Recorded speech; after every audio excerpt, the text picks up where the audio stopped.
Ketika mereka berada di medan perang, apa yang diucapkan? Allahu Akbar. Spiritual, saudara.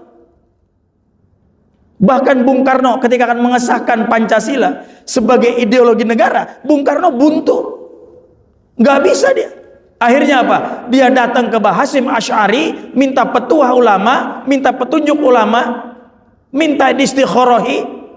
Maka Hasyim Asy'ari menerima Pancasila tadi dengan catatan, tunggu saya ingin istikharah kepada Allah, apakah ideologi Pancasila cocok dengan umat Islam atau tidak? Apakah Pancasila cocok buat orang Indonesia atau tidak? Munajat Hasyim Asy'ari lewat istikharah, saudara. Ini kan spiritual. Hasyim sholat istikharah. Di mana rakaat pertama Hasyim membaca surat At-Taubah sebanyak 41 kali. Di rakaat kedua membaca surat Al-Kahfi sebanyak 41 kali. Dan di rakaat terakhir beliau membaca surat Al-Kahfi ayat terakhir sebanyak 11 kali. Ketika membaca Fatihah pada kalimat iyyaka na'budu wa iyyaka nasta'in, Hasyim baca sebanyak 350.000 kali. Kalau kita begitu, nyonyor kita sholat begitu. Coba. Sholat duhur aja pengen buru-buru selesai, kajian aja pengen buru-buru selesai. Gimana Hasyim sholat istikharah 2 rakaat cuma ingin minta petunjuk secara spiritual kepada Allah. Ya Allah, apakah Pancasila ini cocok diterapkan di Indonesia? Cuma itu aja. Tapi perjalanan spiritual Pancasila ini luar biasa, saudara. Jadi Pancasila ini sebagai ideologi negara gak main-main. Ini hasil ijtihad ulama. Lihat panitia 9 yang merumuskan Pancasila. Ada 9 orang, 1 non muslim, A.A. Maramis namanya. Yang 8 muslim semua. Diplomat ulung, ulama-ulama hebat. Dirumuskanlah Pancasila menjadi 5 dasar sebagai ideologi negara. Ketika akan disahkan, nggak langsung disahkan, minta petuah, minta petunjuk, minta istikharah, minta dukungan spiritual kepada Hasyim Asy'ari, apakah cocok Pancasila diterapkan sebagai ideologi negara. Jadi nilai-nilai spiritual sangat berperan dalam hidup kita, saudara. Nih kita yang sekarang, kita, lu aja kali gua enggak, gitu kata anak muda ya, Bu ya. Kita yang sekarang ada nih. Kalau kita kering aja dari nilai spiritual, selesai hidup kita, saudara. Percaya nggak? Hidup di Jakarta ini nggak mudah loh. Wah, luar biasa. Belum mikirin cicilan motor, biaya anak, rumah, kesehatan, dokter, baju, sandang, pangan, papan. Setiap hari tuntutan tentu ada. Karena kita punya spiritual, punya iman, punya agama, punya Allah, punya kiblat, punya Al-Quran. Kita masih eksis sampai hari ini, saudara. Dan boleh kita lihat berapa banyak orang yang tidak kuat, yang karena imannya tipis, spiritualnya kering kerontang, ketika diuji oleh Allah, tidak jarang mereka mengakhiri hidupnya dengan cara bunuh diri. Seolah-olah bunuh diri finish, selesai, padahal tidak. Buat kita yang suka ngaji, yang suka sholat, suka kajian zuhur, insya Allah bangga. Yakin saja. Sering saya katakan, Allah itu tidak akan menguji kita yang ada di sini nih. Semua umat Islam tidak akan Allah uji, bentuknya apapun, saudara, ibu, bapak. Bentuknya apapun ujian itu, pasti Allah bebankan kepada kita sesuai kemampuan kita. Titik. Kitanya aja yang kepo. Kitanya aja yang sering geluh. Ya Allah, hidup begini amat ya. Allah nggak adil ya. Allah nggak sayang ya, dan lain sebagainya. Tidak. Itu kegoncangan jiwa kita, itu spiritual kita kurang, kering kerontang, saudara. Buat orang yang terbackup nilai spiritualnya, dia tidak akan pernah mengeluh ketika Allah menguji. Ketika Allah uji apa? Alhamdulillah, berarti Allah sayang sama saya. Semakin banyak kita diuji oleh Allah, semakin diuji nilai spiritual kita, semakin sabar kita, maka semakin dekat kepada Allah. Ini kunci, saudara. Yang kedua, jangan lama-lama. Wa nistahafa bil jirani khasiral manafi'. Barang siapa yang merendahkan tetangganya, maka dia tidak akan mendapat manfaat. Tetangga, saudara. Man kana yu'minu billahi wal yaumil akhir falyukrim jarahu. Barang siapa yang beriman kepada Allah dan hari akhir, kata Nabi, hendaklah muliakan tetangganya. Tetangga, saudara.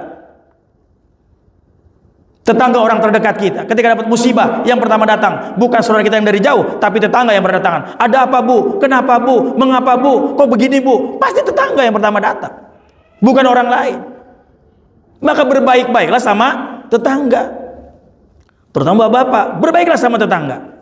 Apalagi tetangganya janda tuh kan, Pak Arifin mah main janda aja. Maaf. Apalagi tetangganya janda muda gitu kan, baru tinggal meninggal suami baru 1 minggu. Udah mantep banget tuh janda. Nah, ibu melotot dah, kalau mau janda melotot. Dibiarin aja, Bu. Itu Pak Arifin, gak usah ikut campur.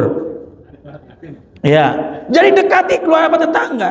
Orang yang menjauhi tetangga tidak akan mendapatkan manfaat hidup, saudara. Percaya sama saya. Karena tetangga adalah orang terdekat. Orang yang pertama akan mendengar keluh kesah kita. Orang yang pertama menolong kita dapat musibah. Orang yang pertama datang bergotong royong ke rumah kita manakala kita mendapatkan sebuah musibah. Pasti tetangga. Jangan jadi tetangga. Fal yukrim jaroh, muliakan tetanggamu, kata Nabi. Makanya Nabi kalau istri-istrinya masak itu, apakah Hadijah, apa Aisyah? Ya Aisyah, Hadijah sedang masak apa kok? Masak semur ya Rasulullah, masak daging. Tolong kuahnya tambah, dagingnya tambah, kuahnya banyakin. Kenapa ya Rasulullah? Tetangga kita mencium baunya, tolong bagikan mereka. Kalau dulu mungkin dapurnya tercium kali Pak ya, karena kan masih ada ventilasi ya, terbuka. Kalau sekarang mah rumah kita kan ya, bayang dapurnya di dalam ya, nggak kecium kali. Jadi pelit sama tetangga. Kalau orang-orang dulu, Bapak Ibu sekalian, maaf, kalau masak tidak ada pernah makanan tersisa, nggak ada itu. Masak hari ini, bagikan habis sama tetangga. Orang sekarang masak tidak habis, masuk kulkas, masuk freezer, kan pelit banget.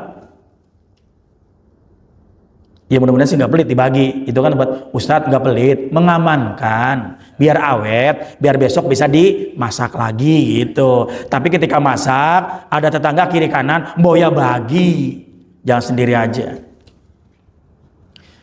Yang ketiga, wanistakhafa bil amri khasirad dunya. Barang siapa meremehkan pemerintah, dia tidak akan mendapatkan dunia. Nih, pemerintah jangan diremehkan, Pak. Dokumen kita ini berkaitan dengan pemerintah. Ya KTP Bapak, KTP Ibu, akte lahir, surat izin, surat usaha, surat jalan, surat perusahaan, surat mobil, BPKB, SIM, segala macam. Urusannya kan birokrat. Dengan siapa? Pemerintah. Terserah Anda menyikapinya pemerintahan sekarang. Wah, Ustaz, bla bla bla bla. Ya terserah. Sekarang kan sudah mulai nih Pak ya. Wah, menjelang Pilpres ini aduh luar biasa banget. Luar biasa menjelang Pilpres ini. Ya, saya yakin di antara jemaah juga pasti akan berbeda pilihan. Silakan saja, saya hanya pesan, silakan berbeda pilihan, boleh berbeda warna, boleh berbeda pendapat, tapi tetap jangan sampai pecah di antara kita, ukhuwah Islamiyah kita. Nggak usah mati-matian belain capres, dia juga kenal sama kita kok, ngapain sih mati-matian? Pilih-pilih aja, selesai, sesuai hati nurani. Ini Ustaz, hebat Ustaz. Nih, wah ini mah jangan nih. Wah ini nih sering nonton bla bla bla. Yang ini nih pelanga-pelongo. Yang ini nih hebat dekat ulama. Enggak juga kali. La tahtakir man dunaka fa inna likulli syai'in majid. Jangan merendahkan orang lain. Jangan meremehkan orang lain, kata Nabi. Setiap orang punya kelebihan dan kekurangan. Si A kurangnya di sini, mungkin di sisi lain dia punya kelebihan. Jadi jangan sampai kita bertaruh status sosial hanya demi seseorang, kita sendiri mengorbankan persahabatan, mengorbankan ukhuwah, mengorbankan pertemanan. Jangan, bodoh kita, nggak perlu saudara. Jadi saya saran, silakan saja, berbeda warna, berbeda bendera, berbeda pendapat, berbeda partai, berbeda ideologi, berbeda pilihan, wes monggo, demokrasi. Dalam konteks demokrasi silakan, memang pilihan, memang perbedaan, sikapi dengan arif. Mau bandingkan saya silakan. Setelah dibandingkan, dipilah, dipilih, istikharah, ini cocok nih calon saya ini. Ya sudah diam, coblos, selesai. Gak usah ribut. Setuju Pak? Setuju? Gak usah ribut. Itu siklus 5 tahun sekali Pak. Gak usah ribut, malu kita. Makanya disindir negara luar kan. Jepang pemilu 3 hari baru selesai. Amerika pemilu 2 hari selesai. Indonesia belum pemilu, presiden sudah ada suaranya. Kan begitu. Ya, canggih Indonesia ini. Pemilihan belum ada, suara udah muncul. Kan gila.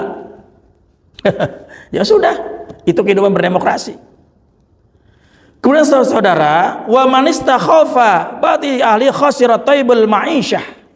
Yang kelima, barang siapa meremehkan anggota keluarga, dia rugi dalam urusan kehidupan. Bapak sih pasti keluarganya banyak. Ada keluarga dari istri, keluarga dari suami, ya kan? Ada ipar dari istri, ipar dari suami, ponakan istri, ponakan suami, itu keluarga. Makanya Rasul wanti-wanti, kalau kita meremehkan urusan kekeluargaan, urusan perumah tanggaan, makanya rugi kita. Rugi apa? Rugi dari kasih sayang. Tapi nggak jarang di antara kita memang pecah kongsi antara ipar dengan kakak ipar, mantu dengan mantu, mertua dengan mantu, besan dengan besan, sering banyak. Dan saya sering menangani keluhan-keluhan itu.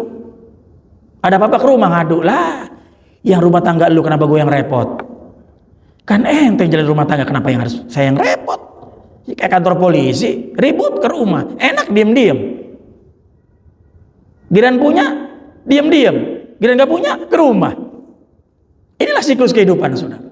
Maka spiritual, nilai-nilai batinnya harus tetap ada pada diri kita. Orang kalau sudah ada nilai spiritualnya, Pak, hidup dimanapun enak, nggak neko-neko, yakinlah. Di perusahaan kerja nggak neko-neko, asik-asik aja tuh. Karena dia yakin, biarin aja, rezeki Allah yang ngatur kok. Ngapain gua kepo? Kan begitu. Lihat temen naik jabatan, ya biarin aja, rezeki dia kok. Ngapain sih harus kepo, harus tahu? Harus tahu, biarkan aja. Wong dia memang punya keahlian, dia punya skill, dia punya expert gitu kan, punya kemampuan, ya biarkan aja. Ngapain kepo? Tuh dia diangkat jadi apa? Ya biarkan saja. Itu cuma siklus kehidupan dunia kok. Jadi kalau batin kita ini kuat, nilai spiritual kita kuat, kita akan jadi orang hidup tenang, saudara. Hidup ini bukan seberapa banyak yang kita miliki, bukan, tapi seberapa besar yang kita syukuri. Itu. Apa menjamin kalau kita banyak kemudian senang? Ibu, belum tentu. Ibu kaya, ibu nih kaya, rumahnya bagus,